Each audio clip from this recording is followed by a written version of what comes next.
और मैंने खोजना शुरू किया तो पता चला भारत में सबसे ज्यादा गाय का कत्ल भारत की सरकार कर रही है, मुसलमान नहीं कर रहे हैं।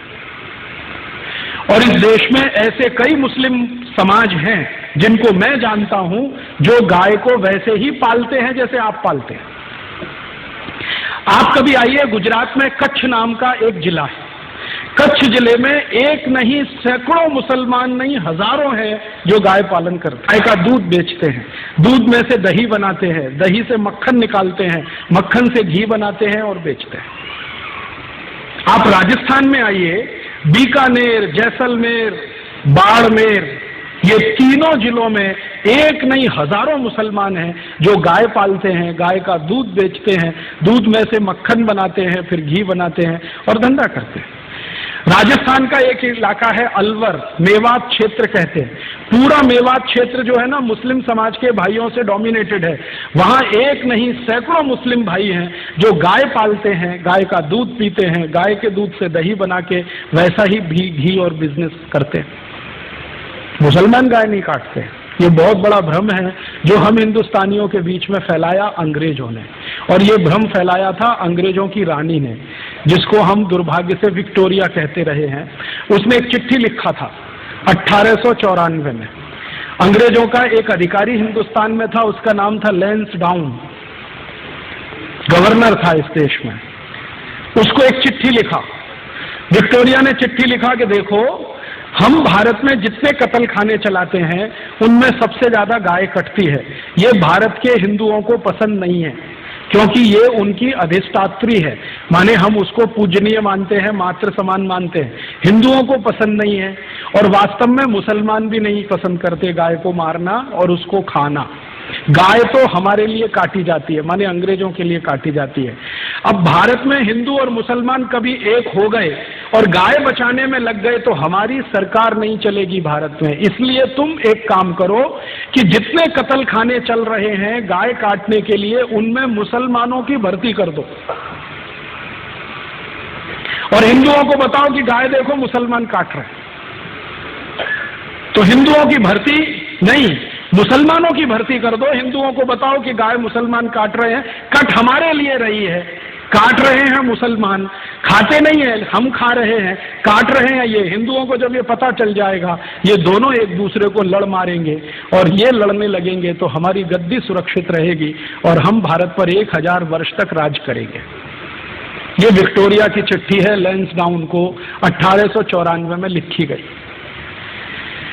इस चिट्ठी से पढ़कर मेरे समझ में आ गया कि पॉलिटिक्स क्या है इस देश में। पॉलिटिक्स ये है कि गाय कटे अंग्रेजों के लिए और लड़ते रहे हिंदू मुसलमान। हम एक दूसरे को गाली देते रहें, एक दूसरे की टांग खिंचाई करते रहें और अंग्रेज मजा करते रहें। इस तरह से अंग्रेजों ने वो एक जो पॉलिसी है ना, बांटो और राज करो, डिवाइड एंड रूल, वो ये है। तो इस डिवाइड एंड रूल में हमको फंसाया, गाय को कटवाया और एक दो नहीं करोड़ों गाय को कटवाया इस देश में। एक कत्ल खाना जो कलकत्ता से शुरू हुआ, धीरे धीरे भारत के हर कैंट एरिया में फैल गया। 350 कैंट एरिया अंग्रेजों ने स्थापित किए, 350 कत्ल खाने बना दिए। गांधी जी इन्हीं की खिलाफत करते थे अंग्रेजों के जमाने में। गांधी जी को बार बार लगता था कि ये कत्ल खाने बंद होने चाहिए। और गांधी जी के पहले एक और बहुत महान व्यक्ति हुए इस देश में जिनको बहुत पीड़ा होती थी इन कत्ल खानों के चलने से। उनका नाम था स्वामी दयानंद सरस्वती, जिन्होंने आर्य समाज की स्थापना की। उन्होंने तो अपने जीते जी एक फौज तैयार कर दिया गोरक्षा के लिए।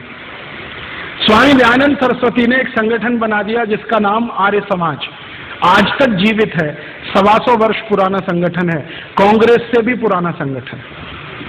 कांग्रेस जो राजनीतिक दल है ना, उससे पहले का ये आर्य समाज है। इसका एक ही काम था, गोरक्षा करना। और इस आर्य समाजी संगठन ने पूरे देश के नौजवानों को ऐसा चार्ज कर दिया था कि भारत के 7,32,000 गांवों में हर जगह गोरक्षा समिति बन गई थी। 1870 से ये शुरू हुआ और 1894 में आकर ये आंदोलन अपने सबसे उच्चतम शिखर पर था। और 94 में जब ये आंदोलन उच्चतम शिखर पर था तो भारत के हिंदू, मुसलमान, सिख, ईसाई, जैन, पारसी, बौद्ध सब मिलकर गोरक्षा में लगे हुए थे। और अंग्रेजों के सामने एक प्रश्न खड़ा कर दिया था कि एक भी गाय कटेगी तो अंग्रेजों की खैर नहीं। तो अंग्रेज घबरा गए थे। इसी घबराहट में रानी ने चिट्ठी लिखी थी 1894 में कि अगर इस आंदोलन को तोड़ना है, हिंदू मुसलमानों को लड़ाना है, तो तुम ये काम करो कि सारे कत्ल खानों में मुसलमानों की भर्ती करो और हिंदुओं को बताओ कि गाय ये काट रहे हैं। और जब ये खबर अंग्रेजों ने फैलाई, उसके बाद इस देश में हिंदू मुसलमानों के दंगे शुरू हो गए। मैं आपको विनम्रता पूर्वक बताना चाहता हूं कि 1894 के पहले इस देश में एक भी हिंदू मुस्लिम दंगा नहीं हुआ। पहला हिंदू मुस्लिम दंगा 1894 दिसंबर में हुआ, रानी की इस चिट्ठी के बाद, और उसके बाद लाइन लग गई दंगों की।